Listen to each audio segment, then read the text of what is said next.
KNP Manipurna total sadam gi khongjang leptana chatharakpada Manipur lengang na karisu tawba ngamdre Imphal Dimapur lambi fazare ningthire panduna lekpa gari chatruka humpuga mari lengang na pusilaktabadagi chamaga humpudara ka nithoi samai leiraga hankhre Tha asigi taraga humdoida Kangpokpi district ki New Kaithal Man BPS na konba kotlen amasung kojum khulani fauduna chaliba Inter-Village Road ki mafam amada Kuki terrace khutpu amagi thawongni chingnaba ambusta thadau church leader yauna micha mahum hatkhiba amasung atopa maribuna sohankiba thaudok thokraba matung mathangi numit tha asigi taraga marida Kuki NP Manipurna Prime Minister pisenkiba memorandum da yawa demand sing thabak ta onthoraktre haiduna numit asidagi hauraduna chatharakiba total shutdown gi khongjang na Imphal Dimapur lambi NH2 pumthing thingjilaklabasu Manipur lenga na karisu tawba ngamdre leiba asigi highway singda girapan piba yaroi haina Supreme Court of India na pikiba order sing leiribagi mathakta Manipur gi highway singda free flow da miyambu chathok chasin tahongadabani haina High Court of Manipur da PIL number 9 of 2024, 22 of 2024 amasung 27 of 2025 file tawrakpadagi Haujiksu wakat singan sigi wal chatharaklabasu Kuki NP Manipur na chatharagliba total shutdown gi khongjang na khamtheng na sogalaba Imphal Dimapur lambida athingba sina maram oiduna panduna leirakliba punba gari chatruka humfuga mari rombu Manipur lengang na Imphal yona pusilakpa ngamdabadagi lamang amasung lambi mapalda panduna yareklakhiba gari chamak humpudaraga nithoidi Senapati district ki tongan ba mafam singdagi samai leiduna Dimapur romda hanakhre Total shutdown gi khongjang asi mangjongna highway sida chathok chasin tawriba miyam amasung pochai puthok pusin tawriba gari singda khangalamdana khudaktagi changsilakhibana Imphal tamna passenger puraga lakpa bus winger amadi atai gari sing yauna petrol diesel LPG air transport fuel ATF amadi chana thaknaba potlam sing purakhiba gari sing Senapati district ki mau gate lansilakhrabasu district asigi wangmalana Kangpokpi district lomda thaujilakpa ngamkhide Senapati district ki mau gate tagina tadubi amasung mayang khangna chingba Faubagi marakta lariba highway gi mataida panduna lairakibani ahanbada mauget lansilakiba gari singi masing pangyam yamkide gari kharana yumthangnariba Nagaland gi Kozma yauna state adugi mafam kharada panduna shutdown gi khongjang handokpa ngaiduna leinaramki yamlaba gari singna Nagaland gi mi chilaba highway singi mataida numit masing yamna panduna lairakpadagi miwa taraktuna mauget tamna thaujinarakpadagi punna gari chatruka humfuga mari rom surakhibani ngase numidang wairam Panduna leirakpa gari sing asigi matangda Senapati police tagi fangba paugi matungina punna gari chatruka humfuga mari rom lairambagi manungda gari khara mamai leiduna Dimapur romda hanakhre makoin hankribasi Dimapur yoraga Jirbam lomda chalaga NH37 Imphal Jirbam lambida Imphal yorak naba chatkani haiduna hanakhibani ngasi namidang wairam faubada palliba gari singna bus taragani thoi all tanker manga Teller asangba truck ani tongan pochai puba truck chamriga yangkai ka humdo yauna punna gari chamriga humputara gani thoi romni mamai leiraga hanakhibana gari chamaga humputara gani thoi rom sokre hairi yamlaba gari singna Senapati district fauduna chaliba Imphal Dimapur lambi paringda panduna leirakpagi matangda pauche asina All Manipur Petroleum Tankers and Drivers Union gi machin chatpa Meeoi amada hangdubada shutdown na maram oiraduna numit masing yamna panduna leirakpadagi petrol diesel ATF puba truck kharadi mamai leiduna halaga Nagaland gi Kohima yauna tongan ba mafam singda leiba pam singda oina makoina purakpa thawsing tharuragani haiduna hanakhre thawgi company singi direction matungina pukhiba thawsing adu thagadaba mafam yoksenba ngamdrabadi khwaidagi nakpa oil pump singda unload tawbagi ayaba piri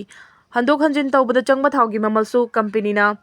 pugani haibasu yawi maram asina oil tanker ayambadi Senapati district tagi mamai leiduna hanakhibani hairakhi shutdown gi khongjang asi makha tana chatharakpana anawba pochai sing puba gari sing Dimapur romdagi mautamna lakpa lepkhre hairakhi Dimapur dagi lengoi chinglakpa truck kharadi matam kuina pallabasu pat pumba yaurak loidabagi mathakta Aronba pot oibadina mamai leiduna hanbada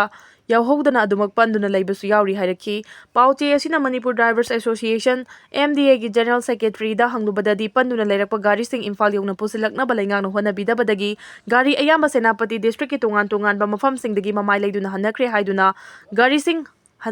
hannabagi video fauba pauche sida pirakhi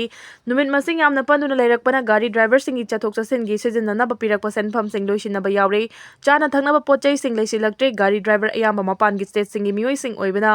mamai leiduna hanba haurakpani slam lining chatpa Meeoi pangal gi driver singsu idul juha gi thoram leibadagi masa gi gari khamlamlaga lambi koithoklabasu hanakhiba yaukre hairi mangna makha tana phongdorakpada Lifeline oriba NS2 amasung 37 ta foruf amatana makhoi demand fangnaba highway sing asibu khulai oina sijinnabaginu khudakta changsilakpa shutdown gi khongjang asi driver amasung passenger singna mangjongna na khangauba nate driver singi manungda atopa state singi Meeoi singsu yauri Manipur lengang na lambi thingjiliba kangbuga wari sanabiduna Imphal Dimapur lambi asi athuba matamda hando haningi hairakhi Senapati district truck drivers union की president संडेना हाई हौजिक highway असिदा चंगसिलक्लिबा shutdown असिना driver अमसुंग हैंडमैन सिंह खम थेंगना अवाबा मायोकनहले था असिगी तरागा हुमदोइदगी हौरदुना ngasi फाउबदा लंबीदा पंदुना लेरक्ली मखोइगी तंगाई फदना हिंगननबा चागदबा चेंग अमसुंग हवाई थंगननबा इसिंग फंगलक्तबा यावरे हाइरखी एमडी रफी कौबा ट्रक ड्राइवर अमना फोंदुरकपदा कांगपोक्पी लांदुना चंगसिनबा यादबदगी तादुबीदगी उखरुल लोमदा चतुना मयुम यौनखिबा पैसेंजर सिंह यावख्रे चेंग हवाई लेइबा फंगदबदगी नुमित इनी अचापोत चारगा अमसुंग चा थकलगा लेनबा यावख्रे मतम सांगना पंदुन लेरकपना आलू तिलहौ चनमना चिंगबा पोटलम सिंगदी पथा पुमथरकपदगी मांगले सेनापति डिस्ट्रिक्टगी अमुक हंदुना चलगा जुरी लंबीदा Lakpa मतमदा अहेनबा लुपा लिसिंग निफु यांखैरोम चंगलगनी हाइरखी चिंगददी law and order हिगोक थोगली cookie टेररिस्टना नोमै कापसिलकपदा मतै मनाव अमसुंग मचानुपा समनादा हिंगौरे उखरुल डिस्ट्रिक्ट लितान पीएसना कोनबा सारैखोंगदा हौकिबा फेब्रुवारी 7 की नुमिदांगदा यू थक्सिललबा तांखुल अमसुंग कुकी प्रूफ अनिगी मियोई खरगी मरक्ता खतना चैनाबा थोकपदगी मैरिक पीदगी मैजाउबी ओइरक्तुना था असिगी कुनगा मरिगी नुमिदांग पुंग 9 लोम तारकपदगी हौरगा नुमित असिगी नोंगै मतुंग फावबा मोंको चेपु अमदि लेंगांग चिंगना चिंगबा मफमसिंगदा प्रूफ अनिगी खुलाई पाइबा मसेलगी मरक्ता नोंमै कापनाख्रबा मतुंगदा नोने डिस्ट्रिक्टसु कुकी टेररिस्टना खुंजासिंग तमना नोंमै कापसिलखिबना चिंगी डिस्ट्रिक्टसिंगददी हौजिकसु लॉ एंड ऑर्डर की फिबम हिगोक थोकलिब्रा हाइबगी वाहंगसिंग हंगनरकले नोने डिस्ट्रिक्ट की थौदो असि ngasi अयुक पुंग 10 रोम तारकपदा डिस्ट्रिक्ट असि खौपुम पुलिस स्टेशन की अवांगलोमदा किलोमीटर 10 रोमदा मगलामना लैरिबा दिपुंग तुरेल मनाक्ता ताबा मोलफै अमसुंग गोइतांग दोइथानजांग खुलनी की मरक्ता थोखिबनी थौदो असिगी मतंगदा पाउचे सिना फंगबा रिपोर्ट सिंगी मतुंग इना मफम असिदा लैबा मोरोक थाबा फाम अमदा गोइतांग दोइथानजांगदगी मसागी चाही 62 रोम सुरबा कागुंदाई रियामई कौबा मियोई अमना माकी लोइनबी लुंगदाइलु रियामई 53 अमसुंग मचानुपा गाइलातौ रियामई 32 पुन्ना फार्मसी लाखिबनी हाइरी मखोई अहुमना फार्मसी यौसिलकपदा कुकी टेररिस्टसिंगना मखोई तमना नोंमै कापसिलखिबनी हाइरी गोइतांग दोइथानजांग हारिबा खुल असि काबुई खुंजासिंगी खुलनी खुल असिगा नकनना लैरिबा cookie Khulna मोलफै खुलनी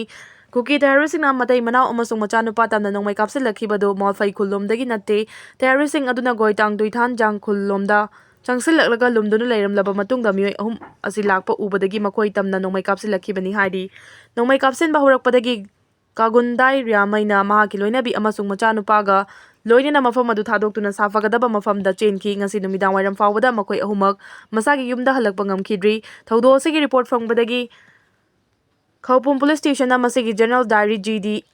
the entry number 324 2026 की मखादा एंट्री तौदुना रेकॉर्ड तौरे हाइरी थौदो असि थोख्रबा मतुंगदा गोइतांग दोइथानजांगी विलेज अथॉरिटी अमसुंग सीएसओ सिंगना मतौ करमना नोंमै कापगी थौदोक्तु थोखिबनो हाइबिगी मतंगदा थिजिनबा हुक्रे हाइरी थौदो असिबो Khoupum area village authority council KABAC यावना मफम अदुगी सीएसओ सिंगना अकनबा मओंगदा यानिंगदबा फोंदोरखरे कुलाई पाइदबा मिचम लौमी सिंग तमना नोंमै कापसिलखिबा थौदो असि मतुंगदा अमुहना चथरक्तनबा अकनबा वफम फोंदोखरे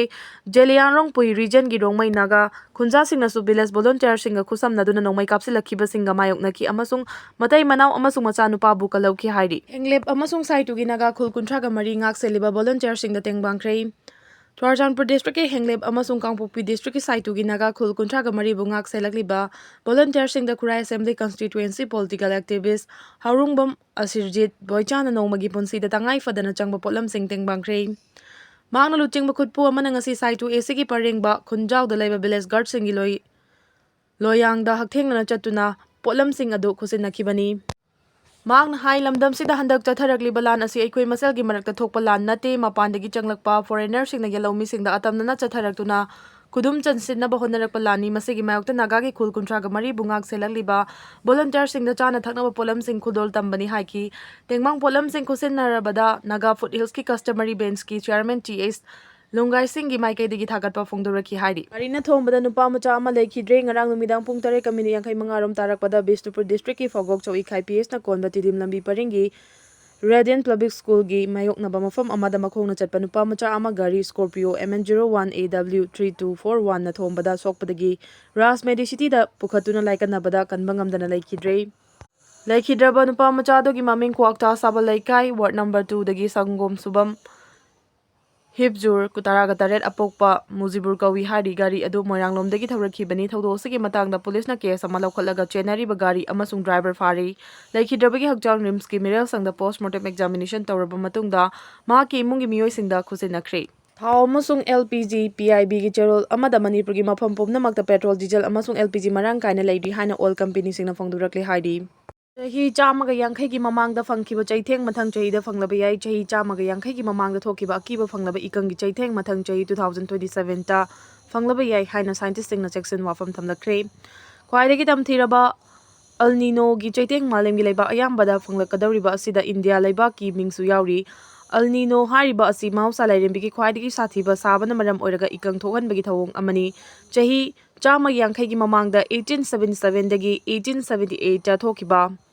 ꯑꯜ ꯅꯤꯅꯣ ꯍꯧꯖꯤक ꯐꯥꯎꯕꯒꯤ ꯑꯣꯏꯅ ꯈ꯭ꯋꯥꯏꯗꯒꯤ ꯁꯥꯊꯤꯅ ꯊꯣꯛꯈꯤꯕ ꯑꯣꯏꯈꯤ꯫ ꯑꯗꯨꯕꯨ ꯁꯥꯏꯟꯇꯤꯁꯁꯤꯡꯅ ꯐꯣꯡꯗꯣꯔꯛꯄꯒꯤ ꯃꯇꯨꯡꯏꯟꯅ ꯃꯊꯪ ꯆꯍꯤ 2027ꯗ ꯊꯣꯛꯀꯗꯧꯔꯤꯕ ꯏꯀꯪꯒꯤ ꯑꯋꯥꯕ ꯑꯁꯤ ꯆꯍꯤ 150ꯒꯤ ꯃꯃꯥꯡꯗ ꯊꯣꯛꯈꯤꯕ ꯑꯗꯨꯗꯒꯤ